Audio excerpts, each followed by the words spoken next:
اور جو ولایت کے جتنے بھی مراتب ہیں یہ ایسے نہیں ملتے، یہ بڑی ساری کوششیں، بڑی سارے مجاہدوں اور بڑی ساری عبادت کے بعد اللہ اس کو عطا فرماتا ہے۔ یہی وجہ ہے امام بخاری رحمۃ اللہ علیہ نے صحیح بخاری میں جو حدیث لائے نا اس حوالے سے، اس کے شروع میں بڑی زبردست بات لکھی ہے۔ حدیث کا شروع یہ ہوتا ہے کہ جو بندہ میری نفلی عبادت کر کر کے میرا قرب حاصل کر لیتا ہے، نفلی عبادت کر کر کے۔ ہم نے جب حضور سیدنا شیخ عبد القادر جیلانی کی زندگی کو پڑھا تو ہم نے دیکھا کہ فرائض بھی ادا ہیں، سنن بھی ادا ہے، پھر مخلوق خدا کی خدمت بڑی ظاہر نظر آ رہی ہے، لیکن اس کے ساتھ ساتھ جتنا بھی وقت ملتا ہے وہ ساری رات اللہ کی عبادت کرتا ہے۔ یہ نفلی عبادت ہے۔ ہم نے جس کو بھی پڑھا، حضرت سلطان بابو کو پڑھا ہے تو ساری رات مصلی بچھا کر کھڑے۔ بھئی ایسا ہو کیوں نہ، کیونکہ خود رسول اللہ صلی اللہ علیہ وسلم مصلی بچھا کے ساری رات کھڑے۔ تو یہ فیضان تو انہی کا ہے، فیضان تو وہاں سے آئے گا۔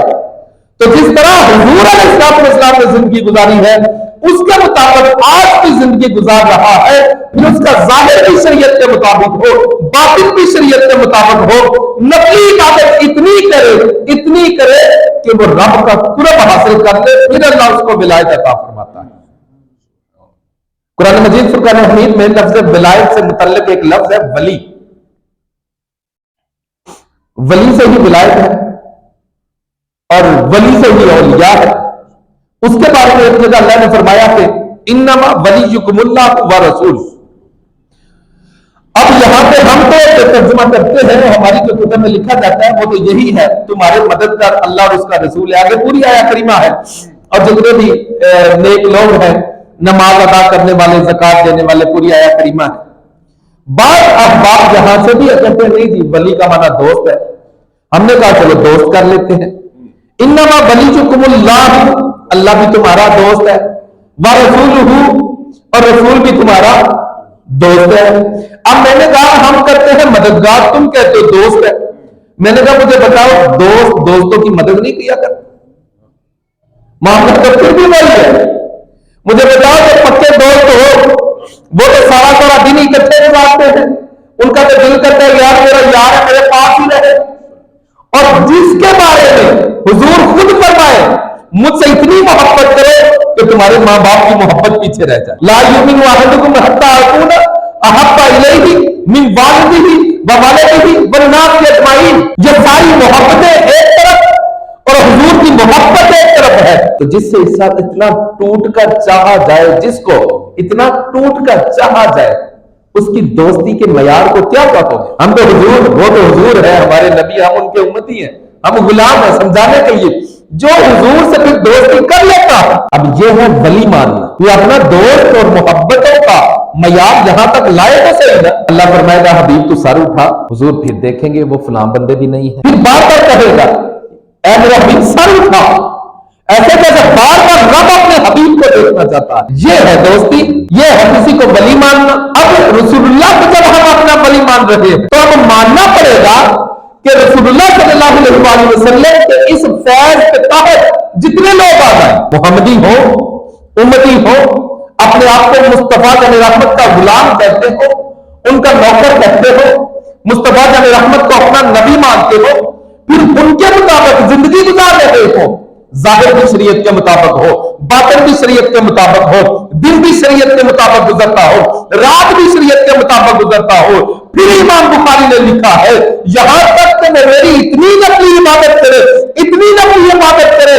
کہ وہ میرا قرب حاصل کر لے، پھر ایک وقت ایسا آتا ہے ہاتھ ان کا ہوتا ہے لیکن اس ہاتھ میں جو طاقت ہے میں رب خود بن جایا کرتا ہوں۔ آنکھ ان کی ہوتی ہے، بنائی میں رب خود بن جایا کرتا ہوں، یوں سر اٹھانا ان کا ہوتا ہے، دیکھنا میں خود بن جاتا ہوں، پاؤں ان کا ہوتا ہے لیکن وہ طاقت میں خود بن جایا کرتا ہوں۔ پھر آخری الفاظ ہیں اسی حدیث کے، جس بندے نے میرے کسی ولی سے دشمنی لی اصل میں اس نے مجھ رب سے جنگ کا اعلان۔ یعنی چند لوگ جناب، چند غلط لوگوں کو دیکھ کر سارے اللہ کے ولیوں کے بارے میں بکواس کرنا، یہ کہاں کا معیار ہے؟ اور پھر اگر یہ کوئی چیز ہو نا تو ہم کہتے ہیں اگر قرآن میں ولیوں کا ذکر نہ ہو تو ہم کبھی نہ، قرآن مجید میں ولیوں کی کرامات کا ذکر نہ ہو تو ہم کبھی نہ کریں، احادیث میں اگر اللہ کے ولیوں کا ذکر نہ ہو ہم کبھی نہ کریں، اگر رسول اللہ صلی اللہ علیہ وسلم نے اپنی زندگی میں اپنے اصحاب کو اللہ کے ولیوں کا ذکر نہ سنایا ہو ہم بھی اس کو چھوڑ دیں گے.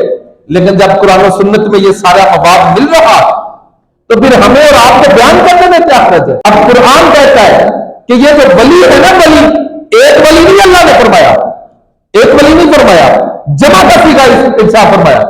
اللہ بھی جانتا ہے ایک ولی نہیں ہوگا، میرے تو اتنے ولی ہوں گے جو بھی میری عبادت کرے گا میں اس کو ولایت عطا فرما دوں گا. اس لیے اللہ نے فرمایا اللہ ان اولیاء اللہ، خبردار بے شک یہ جو اللہ کے ولی ہیں. اب لفظ اللہ ہے نا، لفظ اللہ اس کا معنی لفظی معنی بنتا ہے خبردار، کسی کو اٹینشن کرنے کے لیے، بالکل وہ اٹینشن کھڑا کرنے کے لیے کہا جاتا ہے. جس طرح اسکول میں اٹینشن کیا جاتا تھا وہ سیدھے کھڑے ہو جاتے تھے، اسی طرح اللہ خبردار.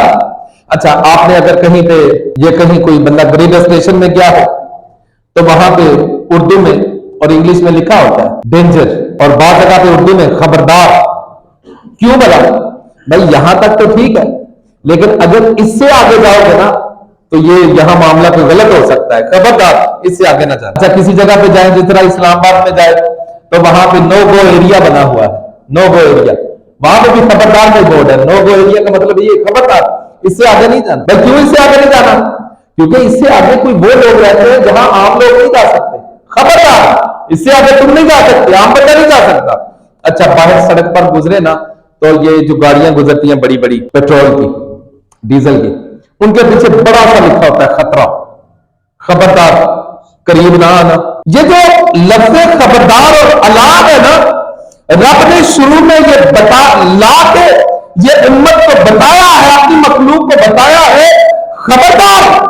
میں جن لوگوں کا بعد میں ذکر کرنے لگا ہوں ان کو عام نہ سمجھنا، اپنے جیسا بھی نہ سمجھنا، کم کر بھی نہ سمجھنا، بلکہ یہ تو اللہ کے بندے ہیں، یہ تو اللہ کے ولی ہے، یہ اللہ کے دوست ہے. جو اللہ کا ولی اور دوست بن جاتا ہے وہ عام لوگوں سے اوپر چلا جایا کرتا ہے، اس کا مرتبہ اوپر چلا جایا کرتا ہے.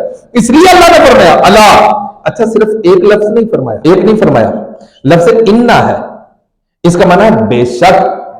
حالانکہ اللہ ہمارے رب کی ذات ہے، اگر اللہ صرف ایک مرتبہ کہہ دیتا انا اولیاء اللہ پھر بھی کافی تھا. صرف اللہ اولیاء اللہ کہہ دیتا پھر بھی کافی تھا. لیکن دو لفظ لا کر اللہ نے تاکید فرمائی خبردار بے شک یہ اللہ کے ولی ہے، اور پھر آگے ان کی صفت فرمائی ہے جو اللہ کا ولی بن جاتا ہے اس پر کوئی خوف اور حزن نہیں رہتا.